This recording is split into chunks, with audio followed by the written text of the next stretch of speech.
Think it's time we rise up, people. It's time's up, people. You can talk all you want, but it won't change a thing. I wanna know what you do. State Representative Park Cannon is out of jail today. Cannon was arrested yesterday afternoon outside of Governor Brian Kemp's office for refusing to stop knocking on his office doors. She has been charged with felony obstruction. It was an apparent protest of the Republican-led election reform bill, which lawmakers had just passed. The bill mainly focuses on restricting absentee voting, keeps volunteers from giving voters waiting in line food and water, and allows the state to take control of what it calls underperforming local election systems. Within hours, Governor Brian Kemp signed it into law. Critics say the measure will roll back voting rights and is rooted in former President Trump's claims that the election was stolen. Calls for change erupted following the November presidential election when Biden flipped Georgia from red to blue. In the last hour, U.S. Senator Raphael Warnock said he sees a lot of issues with this law and he hopes to make some changes at the federal level. As bad as it is, what they were trying to pass was even worse. SB 202 will allow for a hostile takeover of local boards of elections if the Georgia legislature, filled with politicians, doesn't like the outcome of an election. It's anti-democratic. It's un-American. Hi, everyone, and welcome to the Up and Up. What I wanted to start off kind of talking about today, voter suppression, right, has been a huge part of the United States political scene since the nation's inception. From Jim Crow laws to the gutting of the Voting Rights Act in 1965, citizens of the United States, particularly communities of color, have been disenfranchised in blatant and, of course, in subtle ways. I am very excited today to bring you a couple of really awesome guests. I have Joseph Hall Patton. He is a graduate assistant at the University of New Mexico and creator/host of The Cynical Historian. I actually found this online. Joseph doesn't know that I'm saying this, but I thought it was really cool. I'm originally from Massachusetts, and I found this quote where from Nantucket High School, where your information, the Cynical Historian YouTube page, is actually linked in it as, part of their curriculum. And so they wrote this as the description. The Cynical Historian is a YouTube channel that creates episodes on historical subjects that are meant to be insightful and provocative. Episodes include a series titled Based on a True Story, where he looks at movies with a historical theme or subject and analysis for its accuracy. And I thought that was really cool to know that, of course, you're a graduate assistant in New Mexico, but all the way over here in Massachusetts, they're using That's actually your... from the channel description. They just copied Is it it? from the channel description. And here I thought it was something new. Either way, the point stands that that your material is being used by people across the country, and students are learning from it.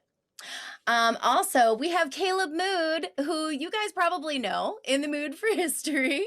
And he's a host of MMT Mondays on our own Real Progressive platform. And he's also a high school history teacher. Welcome to the show, guys. Hi, it's great. Awesome. Well, we have so much to talk about, and I know because I follow and listen to both of these guys that they have a whole lot of really good stuff, and I'm just going to shut up and let them talk about it, to be quite honest. I kind of wanted to kick off this conversation in light of what's happening in Georgia and kind of seeing a repeat of things. But of course, I want to start off with the history. That's, generally speaking, we want to learn from history and use it as our guide, and we're seeing a lot of the same kind of things. So, how about you? And actually, I'm going to call him Cypher, just so you guys know. That's kind of the name that he goes by online. So Cypher, do you want to kick it off and kind of give us your take on kind of the history of voter suppression in the United States and how you see playing out today? Well, especially since it's happening in Georgia, it's kind of notable that that's exactly where the poll tax began. I believe it's 1886 is when they implemented a poll tax. And the poll tax was eliminated by the 23rd Amendment, something like that, because it was a mainstay of Jim Crow. And something that I think we are often forgetting when we're talking about Jim Crow and how this parallels it, is that people will instantly be like, well, it's not trying to implement segregation or anything. And that's exactly how Jim Crow began, is with voter disenfranchisement. It went from more de facto disenfranchisement, as in like terrorist organizations trying to intimidate Black people away from the polls, but eventually they weren't voting in enough numbers to the point that white people could institute laws that made de jure disenfranchisement. So it went from de facto to de jure disenfranchisement. This we're seeing repeat, that transfer from de facto to de jure. Um, and the next step is de jure segregation. De jure segregation meaning, totally segregated public spaces, anti-miscegenation laws, things along those lines. Then eventually it turns back to de facto, but using terror to enforce that kind of segregation, by making sure that people aren't crossing that line through things like lynching. So it is a process. Jim Crow is not something that just happened to be from the beginning. It's something that arose in the 1890s. We had a period of Reconstruction, then a little brief period where a lot of Reconstruction policies were kind of kept in place while it took a while for that de facto disenfranchisement to arise. So this is something that took place over the course of a few decades, and we're seeing the same kind of thing arising in Georgia right now.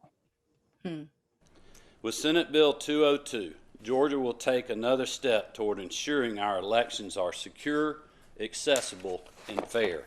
We quickly began working with the House and Senate on further reforms to make it easy to vote and hard to cheat. The bill I signed into law does just that. First and foremost, SB 202 replaces the signature match process with a state-issued ID requirement to request and submit an absentee ballot. When voting in person in the state of Georgia, you must have a photo ID.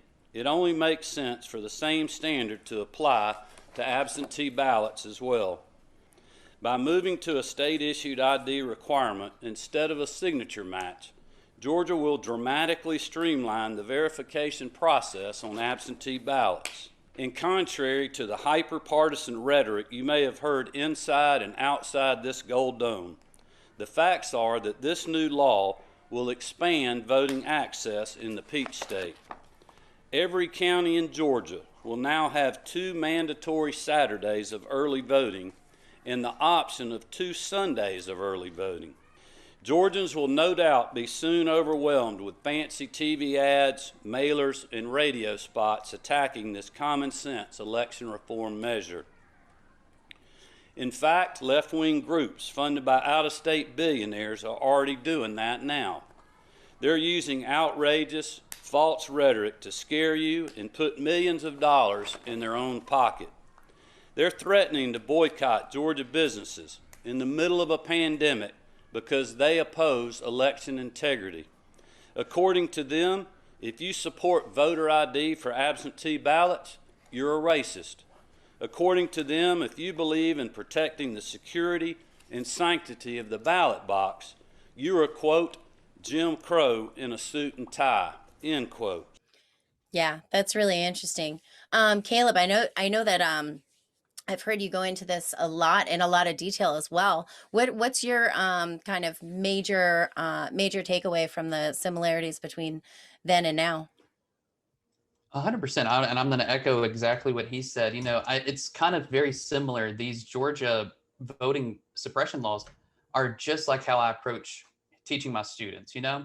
They make out this law to be this glossy, happy thing. We're just wanting to make sure that voting is, fraudulent free and everybody has the right to vote and all that. And that's just like how history textbooks are. They're glossy, everything's happy, slavery ended, and we all lived happily ever after. We had a few bumps in the road, but everything's great now, and racism doesn't exist because, Obama was elected, so racism doesn't exist anymore, according to history textbooks. But how we view history, or how I teach my students, is from a people's perspective. So from a bottom-up perspective. So instead of looking at history from, let's be honest, an old white man's perspective, we look at it from the people who actually fought in the wars, from the people who actually influenced the wars, the people whose voices have been silenced and oppressed over the years. And that's just how Jim Crow was able to, like you mentioned, it didn't just happen overnight. Mm-hmm. It was a process that took place over time, and it ended up leading to these horrible laws that were passed, all in the sake of, oh, we just want to make sure everything's free and fair. And it's like they was subliminally being able to be pushed in over and over again. So, and it just, I guess it goes down to looking at the Georgia laws. These laws weren't passed because of fraud. They were passed because people of color showed up. And that's what happened, just like in Reconstruction, we saw that the black voting bloc was huge in Reconstruction time, because that was like the time period of our country where it was the most democratic because of these laws that had to be put into place. And then, over that period of time, they had to find ways to get around those laws, different loopholes to take, different ways to chip away at what was, in theory, these great laws. And they were able to just, find those loopholes. And over time, we end up with segregation. We end up with the Jim Crow era that led to, a period of oppression that wasn't fixed until the 1960s. I know I'm jumping ahead, but even then, there were still loopholes that lead us to where we're at today. So it's just taking different forms over time. Though I'd point out that one of the main reasons why the laws failed in Reconstruction don't really have to do with finding loopholes so much as refusing to enforce them. They had more to do with the end of Reconstruction, when the U.S. had steadily pulled out troops which were there specifically to enforce the Civil Rights Acts. The Civil Rights Act of 1866 is almost quoted verbatim in a number of sections of the Civil Rights Act of 1964. A full century later, it's basically the same act. And there was the Enforcement Act of 1871, the Military Reconstruction Acts of 1868, 69, and 70, and another Civil Rights Act that's somewhere in the 1870s. And all of those were given away just so that President Hayes could come in, and he basically said, like, sure, we'll take out the rest of the troops. There'd also been the Depression of the 1870s. It's a whole mess, but the U.S. had already kind of abandoned civil rights by then, during the Grant administration. And yet the biggest blow to all of this that made it completely unenforceable wasn't finding loopholes, but the Supreme Court in 1883 ruling that the Civil Rights Acts were unconstitutional. And we just recently saw the Supreme Court ruling that parts of the Voting Rights Act of 1965 are unconstitutional. So because it specifically targets states, for obvious reasons that it was targeting specific states, but by the wording of the Constitution, that does make it unconstitutional because it has to be applied to all states equally. Mm-hmm.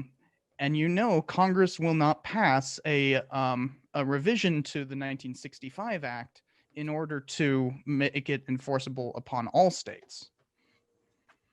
I'm glad you literally read my mind. I had to make sure I mentioned the slaughterhouse cases of 1883 and the parallels to, because it really sticks out to me, because it's literally in 2013, the Shelby v. Holder U.S. Supreme Court case that gutted the 65 Voting Rights Act. Shelby is literally the county right below mine in Alabama. So it really stuck out to me.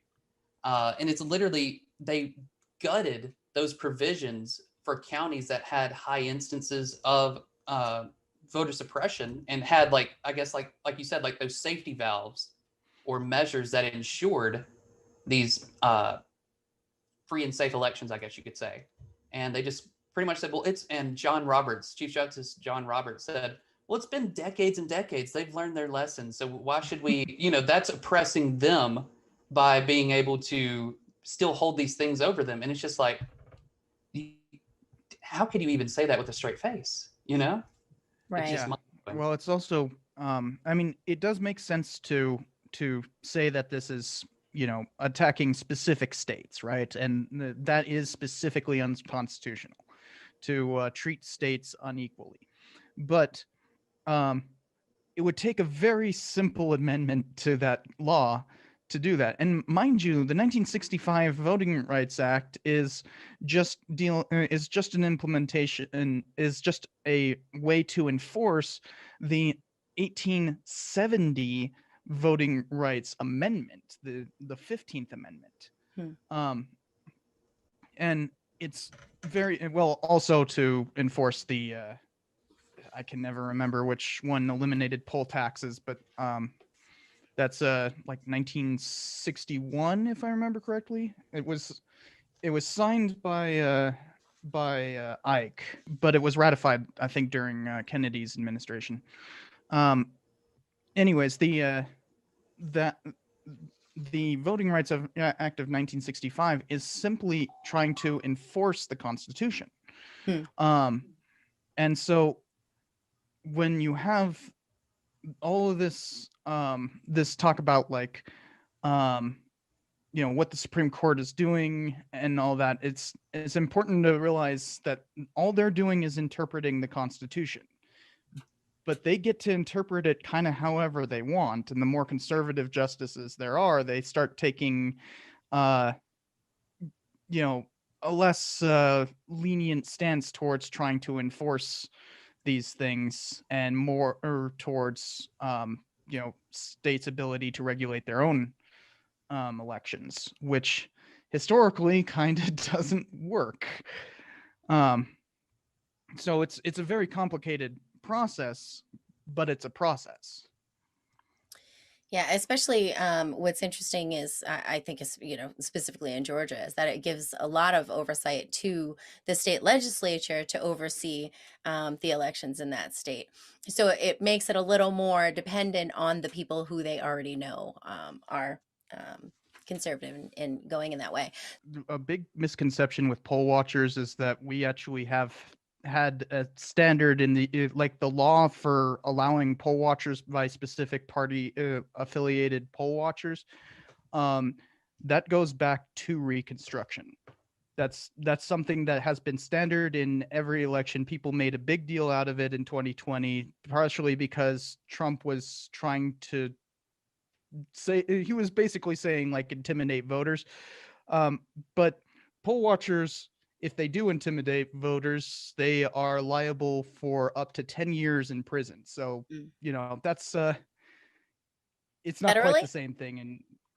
And if I remember reading correctly, in that 1868 election in Louisiana, there was one county that had 96% of the African Americans in that one county were registered to vote.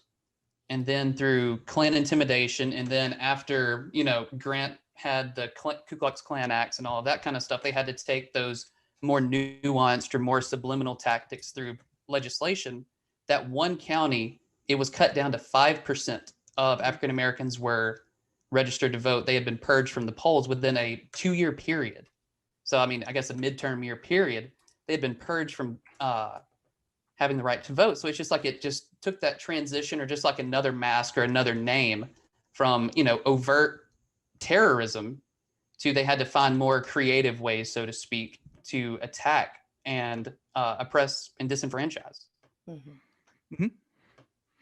Yeah, I mean, like the forms of different disenfranchisements are worth noting here as well, because you have the end of Reconstruction is where you start seeing the implementation of this disenfranchisement, because Reconstruction is really trying to prevent this from happening. But, with it ending in 1877, literally that year was the year that Georgia implemented their poll tax. Poll tax, literacy tests, and registration by referral. All in 1877 in Georgia. I'm sorry, can you slow down and just because that's not something that I've heard of before, and just my mind is going places. Registration by referral? What does that mean? As in, only people who are registered voters may refer to somebody who needs to be registered, and that's the only way they can get registered. So it's a way of keeping the system within that voter base, and that's just what Georgia did in 1877. There's so many other ways. For instance, barring Black people from juries. So when these kinds of laws get adjudicated, if Black people can't be on a jury, then they're not getting a jury of their peers. You can see how that works. There's also this idea of the grandfather clause, which basically says that if your grandfather was registered to vote, then you don't have to worry about like poll taxes and that.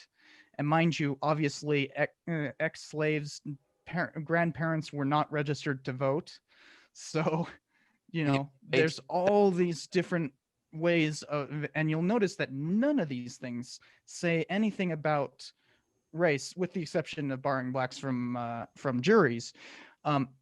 Basically, all of it is colorblind, supposedly.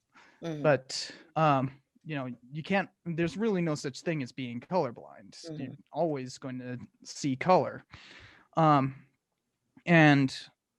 this kind of colorblindness was a way of usurping the more overt, just like saying Black people can't vote. Instead, it's like, oh, well, they have to pay a poll tax and they're too poor to pay a poll tax, kind of thing. And it's like it targets poor whites equally and that kind of thing. It's like, yeah, well, you're forgetting, literacy tests, which were separate and not equal, and registration by referral, which is like such an underhanded tactic, and the grandfather clause and all this kind of thing. So you can see the same thing happening in Georgia now with all this, that you have like, basically eliminating polling places, making sure that people who have to wait in line can't be like served food or anything along those lines,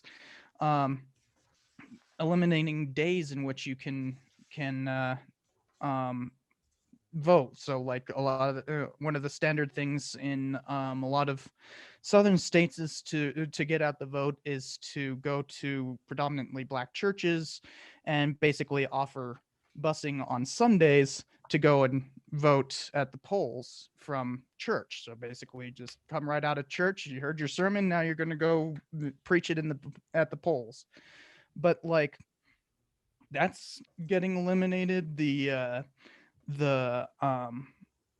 There's just so many different ways, and you can see they're all the same kind of rhetoric of colorblind and everything along those lines, and yet very obviously attacking a specific person of color. 100%. Specific people of color, I should say. And that understanding clause is very similar to another tactic that has been added in the new Georgia laws, talking about the wrong precinct. So if you vote in the wrong precinct and show up, usually you're able to cast that provisional ballot. But now they're saying that you have to be able to go to the correct precinct before the closing of the polls, or else your vote just doesn't count. Mm-hmm. And even the most consequential, I can't speak today, the most consequential in my mind is the control that the political parties in that state have, the state legislatures have, over the election boards. So you're literally just leaving it up to the goodwill of the party to not be biased. And it's just, the last election, the Democrats won 3 statewide races. So now they're having to go back and think about how to undermine that. Just like in Reconstruction, they had to think of other ways to undermine the 13th, 14th, and 15th Amendment, which also the 13th Amendment, the way to keep slavery was, if you're imprisoned, which that's a whole other spiel we could go into about how to suppress voters right there with former convicted felons. But, these state board elections, they had tremendous power now in Georgia to influence the elections and how they're ran.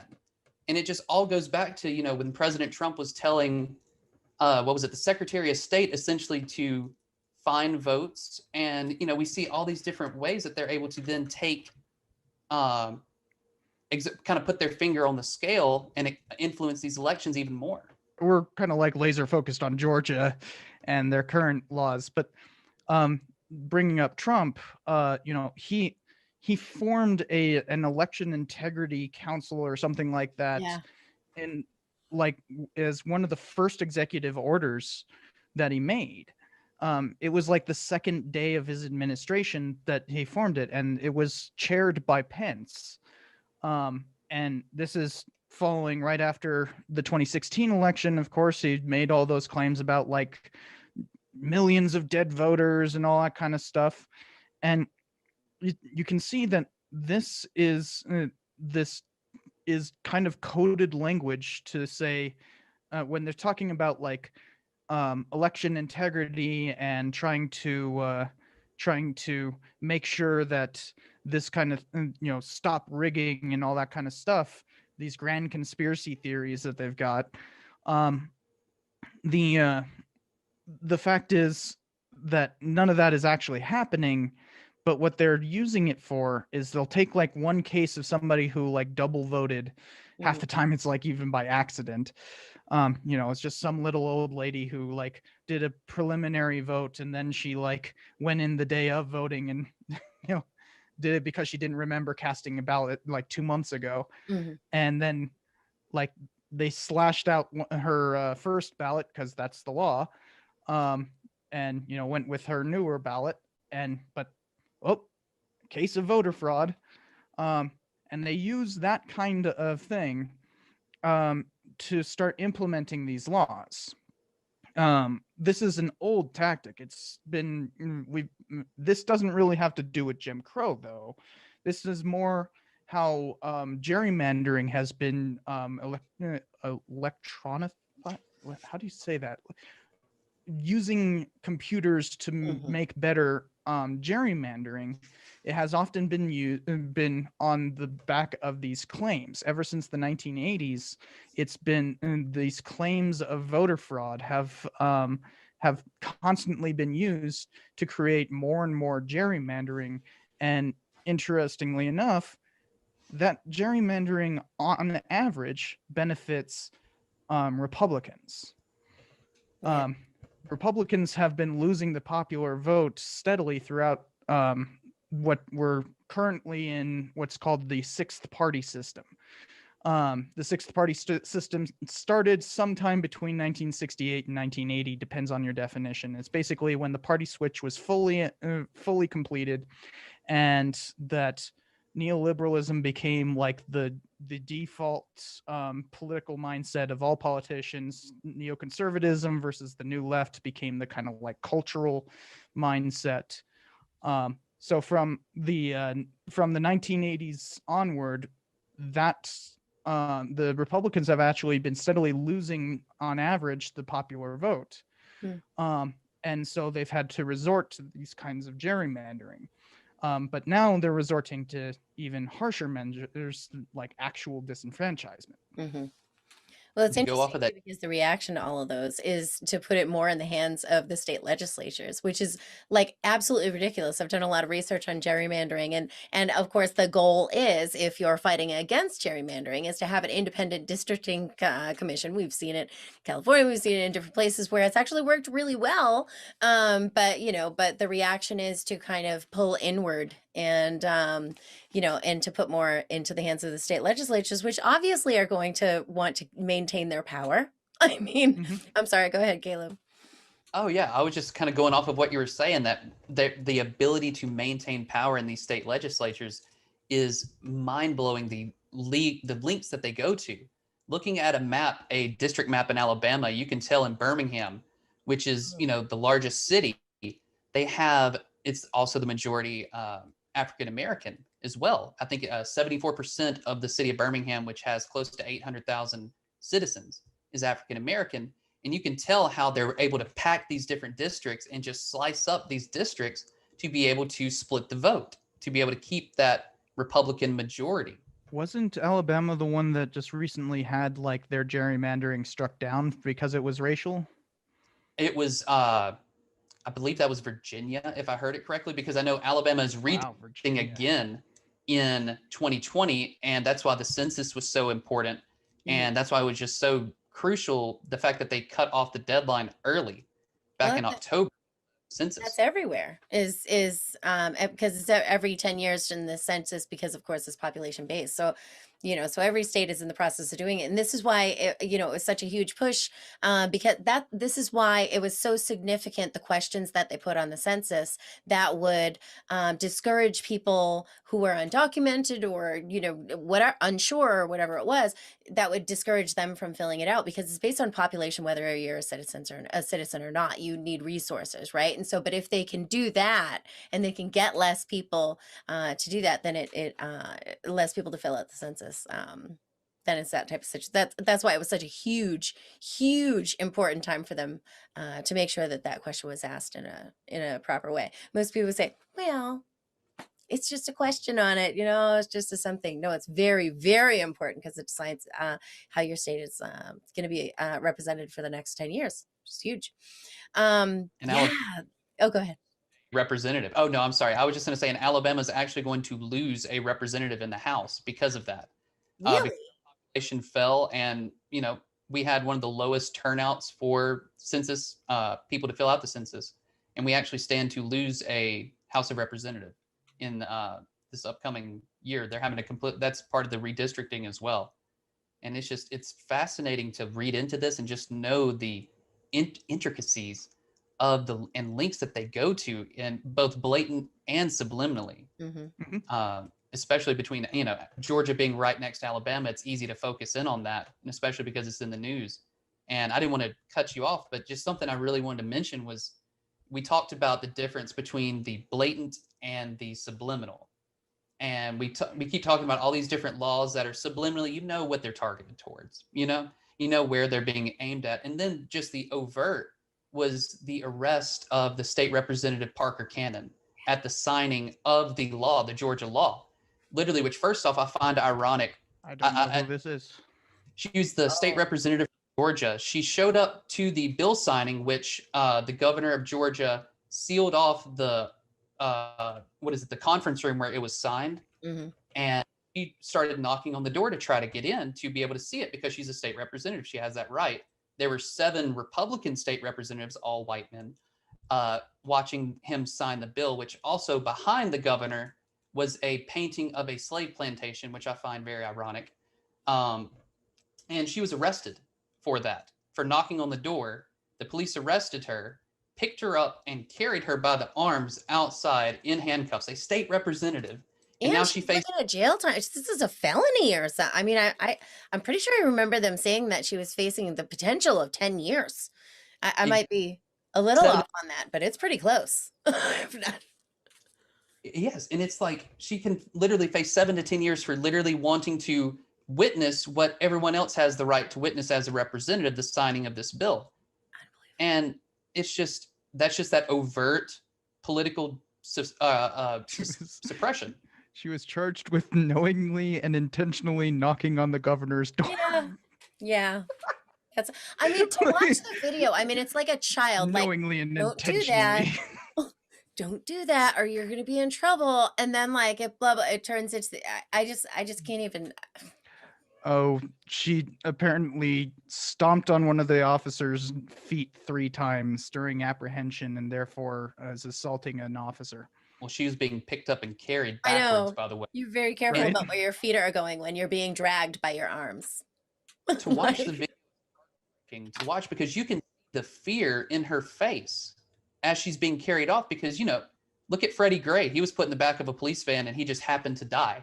So it's like you never know what could happen. And it's just, I guess for me, I see one of my students.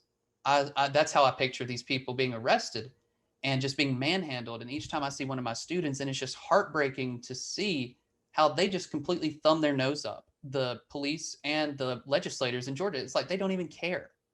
And it's all about consolidating that power. And you know, literally, like I said at the very beginning, they're not signing these bills because of voter fraud. They're signing it because people of color showed up to vote in 2020. So, well, they can always see the weird thing on how our Constitution works is that they, as long as they can make the argument, like this is how gerrymandering has continued to be so effective, especially when they start, you know, using algorithms for it. Is that as long as they can argue that it is politically motivated and not racially motivated, then it is perfectly constitutional. Yep. As long as you say that you're targeting Democrats rather than targeting black people, that's fine. That's cool. You can be as discriminatory against the opposing party as you want. There is no constitutional problem with that. Many states have laws against that, of course, but you know, it's also the states that are making these laws. So that's actually kind of where this, like, why this talk about voter fraud, all this talk about voter fraud is so effective, is that it effectively eliminates the talk of how this specifically targets people of color. And by doing so, they also render it constitutional. This should be unconstitutional by the 15th Amendment, like pure and simple, but it's unfortunately not.